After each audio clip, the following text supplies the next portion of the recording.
ಮುಂದಿನ ರಾಶಿ ಸಿಂಹರಾಶಿ. ಸಿಂಹರಾಶಿಯವರಿಗೆ ರಾಹುಗ್ರಸ್ತ ಸೂರ್ಯಗ್ರಹಣದ ಪ್ರಭಾವ ನೋಡೋಕ್ಕೋದಾಗ ಈ ರಾಶಿಯವರಿಗೆ ಅಷ್ಟಮ ಸ್ಥಾನದಲ್ಲಿ ದುಸ್ಥಾನದಲ್ಲಿ ಗ್ರಹಣ ಸಂಭವಿಸ್ತಾ ಇದೆ. ಬಹಳ ಜಾಗೃತಿಯಾಗಿರಬೇಕು. ಸಿಂಹರಾಶಿಯವರಿಗೆ ಬಹುಮುಖ್ಯವಾಗಿ ಏನು ಅಂತ ಹೇಳಿದ್ರೆ ಕೆಲವು ವಿಷಯಗಳು ಲೇಟ್ ಆಗೋದು, ತಡೆ ಆಗ್ತಕ್ಕಂಥದ್ದು, ಆರ್ಥಿಕವಾಗಿ ಸಣ್ಣ ಪುಟ್ಟ ಸಂಕಷ್ಟಗಳನ್ನು ಎದುರಿಸಬೇಕಾಗಿರುತ್ತೆ.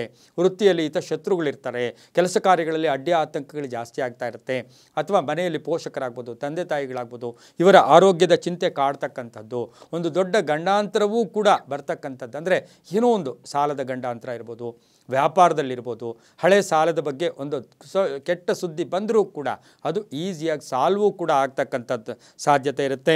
ಈ ರಾಶಿಯವರಿಗೆ ಅಧಿಕಾರ ಪ್ರಾಪ್ತಿ, ಕೈಗೆ ಬಂದ ತುತ್ತು ಬಾಯಿಗೆ ಬರೋದಿಲ್ಲ. ವಿವಾದಗಳ ವಿಷಯದಲ್ಲಿ ಸ್ವಲ್ಪ ಜಾಗೃತಿಯಾಗಿರಬೇಕು.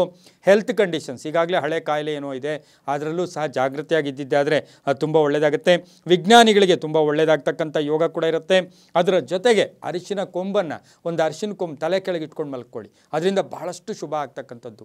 ಪ್ರತಿನಿತ್ಯ ಸೂರ್ಯ ನಮಸ್ಕಾರ ಮಾಡ್ಕೊಳ್ಳೋದು, ದಿಂಬ ಕೆಳಗಡೆ ಒಂದು ಅರಿಶಿನ ಕೊಂಬನ್ನು ಸಾಧ್ಯವಾದರೆ ಅರಿಶಿನ ಬಟ್ಟೆಯಲ್ಲೇ ಕಟ್ಟಿ ಅದನ್ನು ತಲೆ ಕೆಳಗೆ ಇಟ್ಕೊಂಡಾಗ ಕೆಲವೊಂದು ದೋಷಗಳು, ಕೆಲವೊಂದು ಪೀಡೆಗಳಿಂದ ಕೂಡ ಮುಕ್ತರಾಗ್ತಕ್ಕಂಥ ಸಾಧ್ಯತೆ ಇರುತ್ತೆ. ಮಹಿಳೆಯರಿಗೆ ಒಳ್ಳೆಯದಾಗುತ್ತೆ, ರಾಜಕಾರಣಿಗಳಿಗೆ ಒಳ್ಳೆಯದಾಗುತ್ತೆ, ವಿದ್ಯಾರ್ಥಿಗಳಿಗೆ ಶುಭ ಆಗುತ್ತೆ.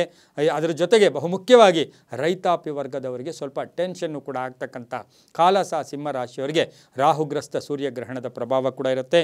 ಈ ರಾಶಿಯವರು ಕೇಸರಿ ಮತ್ತು ಹಳದಿ ಬಣ್ಣವನ್ನು ಉಪಯೋಗಿಸಿಕೊಂಡಿದ್ದಾದರೆ ತುಂಬ ಒಳ್ಳೆಯದಾಗುತ್ತೆ. ಪೂರ್ವ ಮತ್ತು ದಕ್ಷಿಣ ದಿಕ್ಕಿನ ಪ್ರಯಾಣಗಳು ಶುಭಕರವಾಗಿರುತ್ತೆ.